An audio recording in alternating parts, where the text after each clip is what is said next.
Barbara Leroux. Alors ce matin, les PDG des fédérations des chambres de commerce du Québec et de l'Ontario ont signé conjointement une lettre et c'est pour demander au gouvernement de Justin Trudeau de s'engager à leur réaliser ce fameux train à grande fréquence entre Québec et l'Ontario qui passerait donc par chez nous à Trois-Rivières. On veut non pas juste qu'on s'engage, mais qu'on puisse voir des signes de cet engagement-là dans le prochain budget fédéral. On revient là-dessus avec le président directeur général de la Fédération des chambres de commerce du Québec, M. Charles Milliard, se joint à nous. Bonsoir, M. Milliard. Bonjour, Mme Leroux. Merci pour l'invitation. Ben, c'est un dossier, vous savez, dont on parle souvent, régulièrement sur nos ondes et c'est drôle parce que l'une des dernières fois où justement ici, on a interpellé les députés locaux au niveau fédéral, ben, ce qu'on entendait comme réponse, c'est mobilisez-vous le milieu, montrez-nous que c'est quelque chose qui est important. Est-ce que votre sortie aujourd'hui, ça fait partie d'une mobilisation un peu qui est concertée, organisée? Oui, tout à fait. Puis j'ai entendu, je pense, cet extrait-là du ministre Champagne, entre autres, mentionner ça. Et j'imagine bien certains auditeurs m'écouter aujourd'hui avec peut-être un petit sourcil relevé de dire encore quelqu'un qui va nous promettre un train à grande fréquence alors que ça fait des années, depuis que le train ne passe plus par Trois-Rivières, qu'on l'attend.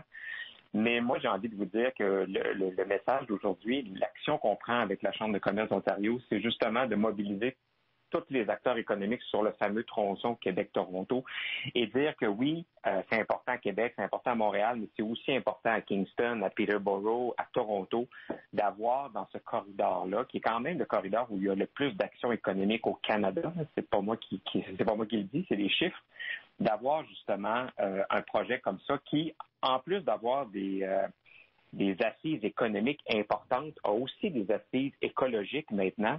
Et j'ai envie de dire aussi politique, identitaire. Alors, les raisons, écoutez, on pourra en parler pendant 20 minutes sans interruption, des raisons positives pour ce projet-là. Moi, je suis convaincu de ça. Je voulais vous demander, le télétravail a vraiment changé nos coutumes, nos mœurs de transport dans la dernière année. Comment est-ce que ça peut affecter, selon vous, ce projet de train à grande fréquence? Moi, j'ai l'impression qu'il y a moins de gens qui se rendent quotidiennement, que ce soit à Montréal ou à Québec pour le travail qu'autrefois. Vous, quelle est votre opinion là-dessus?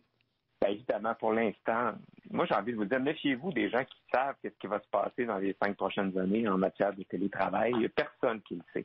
Alors, ce qui est certain, par contre, c'est qu'on va quand même continuer d'avoir des déplacements importants entre la capitale du Québec, la métropole du Québec, la capitale fédérale et la métropole du Canada. Alors, c'est évident que ce tronçon-là va continuer d'être extrêmement occupé. Et ce projet-là, ben, il est vraiment en plus dans une perspective de mobilité durable. Alors en plus, on vient justement réduire, je pense qu'on estime que ça peut être jusqu'à 2 millions de véhicules de moins par année en équivalent de tonnes de gaz à effet de serre qu'on pourrait éviter de produire. Alors honnêtement, je trouve qu'il faut se lever de bonne heure pour pas être en accord avec ce projet-là. Puis évidemment, pour la région de Trois-Rivières, ben évidemment que ça va être un véhicule important de développement économique, mais touristique aussi, parce que bien sûr, il y aura peut-être moins de déplacements, qui sait, dans les prochaines années, mais il va certainement avoir des touristes aussi qui vont venir. Et on sait très bien que d'avoir un système ferroviaire de grande qualité, avec une belle ponctualité et une bonne fréquence comme ce projet-là, ben, ça va nécessairement aider au développement touristique et économique de la région. Monsieur Milliard, vous y avez fait référence, ce sera un projet qui est bon pour la planète.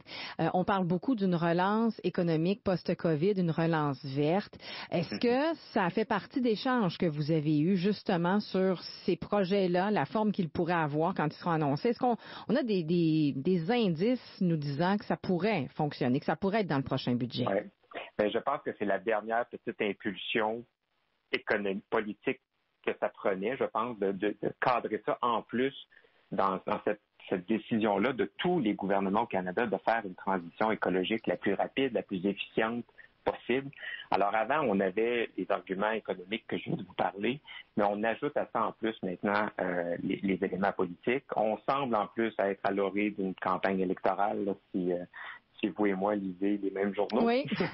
Donc, il y a quelque chose d'intéressant là-dedans. Et pourquoi ça pourrait pas devenir finalement aussi une espèce de legs identitaire aussi, de dire que suite à cette année épouvantable-là de la COVID, on se donne un projet économique important et structurant au Canada.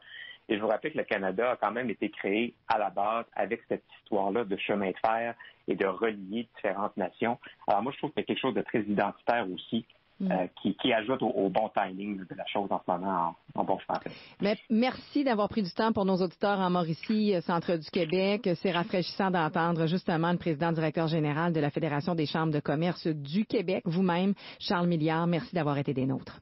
Merci, à bientôt. À bientôt. Il est 15h30. Les informations maintenant avec Sébastien Saint-Onge. On va commencer, Sébastien, avec les plus récents.